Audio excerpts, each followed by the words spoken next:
CSS क्या होता है? CSS की फुल फॉर्म होती है cascading style sheet. Style sheet ये होता क्या है? ये एक ऐसी HTML की लैंग्वेज होती है जिसकी हेल्प से आप HTML के पेज को स्टाइल देते हो। HTML किसी को भी अगर सीखना है तो दो तीन चीज़ें उसको आनी ज़रूरी होती है। सबसे फर्स्ट होता है HTML। HTML होता है वेब पेज को बनाने के लिए, for creating a web page. HTML का काम ये होता है। CSS का काम होता है फॉर्मेटिंग अ वेब पेज। किसी भी वेब पेज को फॉर्मेट करना। फॉर्मेट करना यानी कि उसको स्टाइल देना। ठीक है। और एक होता है आपका जावास्क्रिप्ट। जावास्क्रिप्ट होता है उसको एक्शन देना, to give action to a web page. अब इनका यूज मतलब एग्जांपल क्या है वो समझा देता हूँ मैं आपको। सपोज करो आपको कोई बटन बनाना है, तो बटन आप बनाओगे HTML के इनपुट टैग से। Input type equal to button लिखोगे, तो इससे क्या होगा, आप एक बटन जो है वो बना पाओगे। ठीक है।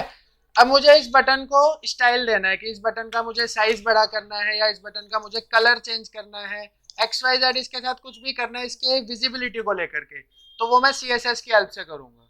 ठीक है। और उस बटन पे क्लिक करने के बाद क्या होना चाहिए वो जावास्क्रिप्ट की हेल्प से होता है। तो तीनों चीजें समझ में आई? HTML होता है वेब पेज को बनाने के लिए, CSS होता है वेब पेज को स्टाइल देने के लिए, उसका मेकअप करने के लिए, और जावास्क्रिप्ट होता है उसको एक्शन देने के लिए कि उस पर क्लिक करने से क्या होगा, उसके ऊपर माउस ले जाने से क्या होगा। ये अलग अलग चीजें हैं, ये तीनों लैंग्वेजेस जो है वो आनी चाहिए।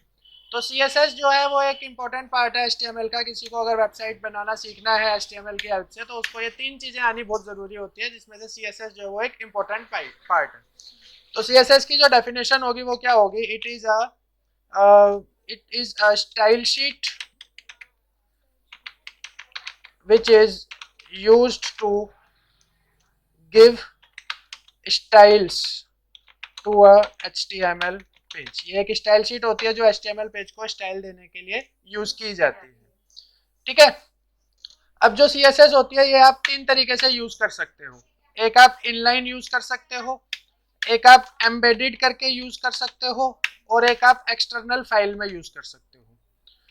तो तीनों का यूज कैसे करना है एक एक करके हम बात करेंगे। सबसे पहले हम बात करते हैं इनलाइन की। इनलाइन का मतलब है आपको जहां पर स्टाइल चाहिए आप वहीं पर स्टाइल टैग लगा दोगे। एग्जाम्पल के लिए मैंने सपोज करो कोई H1 टैग लगाया और इस H1 का मुझे स्टाइल चेंज करना है, तो मैं यहीं पे इसका स्टाइल डिफाइन कर दूंगा। उस स्टाइल के अंदर क्या क्या डिफाइन होगा, उसका मैं कलर डिफाइन कर सकता हूँ, उसका मैं फॉन्ट डिफाइन कर सकता हूँ, फॉन्ट फैमिली, उसका मैं साइज डिफाइन कर सकता हूँ, फॉन्ट का क्या साइज होगा। ये सब चीजें मैं स्टाइल टैग के अंदर डिफाइन कर दूंगा। तो ये किसके लिए काम करेगा? सिर्फ स्पेसिफिक इस H1 के लिए, कि इस H1 में मान लो मैंने हिमांशु लिखा, तो ये सिर्फ इस हिमांशु के लिए ही काम करेगा। ये हो गया इनलाइन। अगर मैं अगला कोई H1 टैग लगा रहा हूँ और उस पर मुझे स्टाइल देना है, तो यही स्टाइल वाला जो मैंने कोड लिखा हुआ है ये पूरा का पूरा स्टाइल कोड मुझे दोबारा से लिखना पड़ेगा। तो ये होता है इनलाइन। जहां पर जरूरत होगी आप वहीं पे उसको यूज करोगे, दूसरी जगह वो काम नहीं करेगा। तो उसके बाद नेक्स्ट टाइप होता है एम्बेडेड CSS। एम्बेडेड CSS में क्या है, आप HTML का कोड बनाते हो, उसके अंदर आप हेड टैग लगाते हो, तो हेड टैग के अंदर आप डिफाइन कर दोगे अपने स्टाइल को। हेड टैग के अंदर सपोज करो आपने H1 को डिफाइन कर दिया, और इस H1 को आप जो भी स्टाइल देना चाहते हो, मान लो इसका आपको कलर कुछ रखना है, फॉन्ट स्टाइल कुछ रखना है, जो भी चीज है वो सब आप इसके अंदर डिफाइन करना चाहते हो। ठीक है। वो आप यहाँ पे डिफाइन कर दोगे। डिफाइन करने के बाद आप अपने पेज की बॉडी में जो आप बॉडी टैग लगाते हो HTML का, उस बॉडी टैग में जहां पर भी आप H1 टैग का यूज करोगे वहां पर वो उसी स्टाइल में आ जाएगा जो आपने यहाँ पर हेड के अंदर डिफाइन कर रखा है। कहने का मतलब इनलाइन में आपको हर जगह अलग अलग डिफाइन करना होगा, बट एम्बेडेड के अंदर क्या होगा, एक जगह आप डिफाइन कर दोगे वो हर जगह आपका यूज होता जाएगा। क्लियर हुआ? कोई डाउट? चलो अब इसकी हम डिटेल स्टडी के लिए क्या करेंगे, हमारे पास एक वेबसाइट है w3schools.com।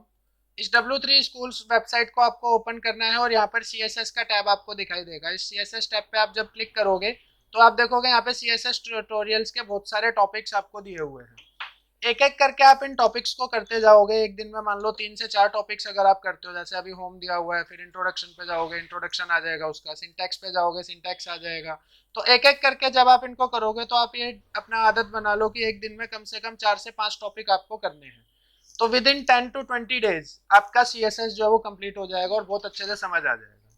ठीक है, तो अब देखो CSS से होता है क्या, वो मैं आपको बता देता हूँ। CSS है क्या, एक यहाँ पे एग्जाम्पल दिया हुआ है और इसका ट्राई इट योरसेल्फ दिया हुआ है। इसमें आपको कोडिंग करने की जरूरत नहीं है, आप ट्राई इट योरसेल्फ पे क्लिक करोगे, ये आ गया। अब जैसे यहाँ पर बॉडी में बैकग्राउंड आप देख लो, हम नॉर्मली करते हैं तो व्हाइट कलर का आता है, यहाँ पे ये स्काई ब्लू टाइप का आ रहा है, ये लाइट ब्लू ले रखा है। अगर मैं यहाँ पर इस बैकग्राउंड को चेंज करना चाहता हूँ, मान लो मैंने इसका बैकग्राउंड चेंज कर दिया, पिंक कर दिया। पिंक करने के बाद अगर मैं इसको रन करूंगा तो देखो क्या होगा, बॉडी का बैकग्राउंड जो है वो चेंज हो जाएगा। ठीक है, तो ये यहाँ पे हेड के अंदर स्टाइल डिफाइन किया हुआ है और ये एम्बेडेड टाइप का दिया हुआ है। ठीक है, अगर मैं पिंक के बदले और कोई करूंगा तो और कुछ हो जाएगा। अब जैसे यहाँ पर इन्होंने H1 के लिए एक स्टाइल डिफाइन किया हुआ है, H1 में उसका कलर होना चाहिए व्हाइट और टेक्स्ट लाइन होना चाहिए सेंटर। अब यहाँ पर इन्होंने my first CSS example H1 में डाल रखा है। मान लो मैं यहाँ पर एक और H1 टैग लगा दूं और उस H1 टैग में मैंने टाइप करा हिमांशु शर्मा और यहाँ से मैंने इस H1 टैग को क्लोज करा और मैं इसको रन करूंगा, तो जो वहां पर हमने ये H1 का स्टाइल डिफाइन कर रखा है उसी स्टाइल में यहाँ पर H1 है। समझ में आया? एम्बेडेड का यूज ये होता है कि आप एक बार स्टाइल डिफाइन करते हो, वो आपको हर जगह हर जगह वो अप्लाई हो जाता है। अब जैसे यहाँ पे इन्होंने पी टैग पे फॉर्मूला वो लगा रखा है स्टाइल, फॉन्ट फैमिली वर्दाना दे रखा है और फॉन्ट साइज 20 दे रखा है, तो जितनी भी जगह पी टैग यूज होगा वहां पे ये हो जाएगा। अब मान लो मैं पी टैग का कलर, अब जैसे मान लो यहाँ पर मैं एक और पी टैग लगा देता हूँ और मैं यहाँ पर अपने बारे में कुछ लाइन लिख देता हूँ, hello this is Himanshu Sharma, I live in Buddh Vihar Delhi. पीटैग को करा हमने क्लोज यहाँ पे और इसको करा हमने रन, तो आप देखोगे यहाँ पर ये ब्लैक कलर से ये आ रहा है लिखा हुआ। अब मान लो मुझे इस पी टैग, इस जितनी जगह पैराग्राफ टैग है उतनी जगह मुझे उसका कलर चेंज करना है, तो मैं यहाँ पर एक प्रॉपर्टी लगाऊंगा कलर, और उस कलर में मुझे जो भी कलर देना है वो कलर में वहां पे टाइप कर दूंगा और रन करूंगा, तो जहाँ पे भी पैराग्राफ होगा पी टैग जहाँ पे भी यूज हो रखा होगा वो हर जगह चेंज हो जाएगा। क्लियर हुआ? कोई डाउट? तो ये था एक एग्जाम्पल। ऐसे करके आपको ये सभी एग्जाम्पल जो है वो रीड करते हुए जाने और इनको करते हुए जाने, तो आपको सारी चीजें जो है वो समझ आ जाएगी। ठीक है, उसके बाद यहाँ पर इसके टेस्ट योरसेल्फ के क्वेश्चंस दिए हुए, इन क्वेश्चंस को आप ट्राई करोगे तो जो आपने सीखा हुआ है उसका आपका टेस्ट भी साइड बाय साइड होता जाएगा। कोई डाउट?